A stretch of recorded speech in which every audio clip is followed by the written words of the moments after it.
আসসালামু আলাইকুম। আমি মোহাম্মদ জামাল হোসেন জনি। আমার গ্রাম বারুইপাড়া। আমি এই গ্রামের একজন সন্তান। এটা গ্রামের নাম হচ্ছে বারুইপাড়া মালখানগর ইউনিয়ন, সিরাজদিখান উপজেলা, মুন্সিগঞ্জ জেলার এই গ্রাম এটি। এই মসজিদটির নাম হচ্ছে বারুইপাড়া লাল জামে মসজিদ। এই মসজিদটি অনেক পুরনো একটি মসজিদ, যেটা আমার বয়স এখন প্রায় 52 বছর। কিন্তু আমার বাবা 1988 সালে মারা গেছে, কিন্তু আমি আমার বাবার মুখে শুনছি যে আমার বাবাও নাকি এই মসজিদটি এই অবস্থায় পাইছে।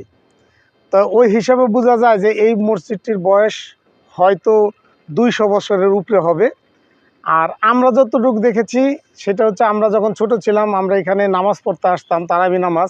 খালের ওই পার কাটচিয়াল গ্রাম থেকে লোকজন এখানে নামাজ পড়তে আসতো। আমাদের পার্শ্ববর্তী নাইসিং, নাটেশ্বর, তারাও এখানে নামাজ পড়তে আসতো, কারণ তাদের গ্রামে কোনো মসজিদ ছিল না। অত্র এলাকার মধ্যে অন্তত 2-4-10 গ্রামের মধ্যে এটি ছিল সর্বপ্রথম পাকা মসজিদ। কিন্তু আমরাও দেখছি আমাদের জীবন দশায় যে আমরা ছোটোকালে দেখেছি 4-5 গ্রামের মানুষ এই গ্রামে নামাজ পড়ে। তখন 4-5 গ্রামে এই একটি মসজিদ ছিল।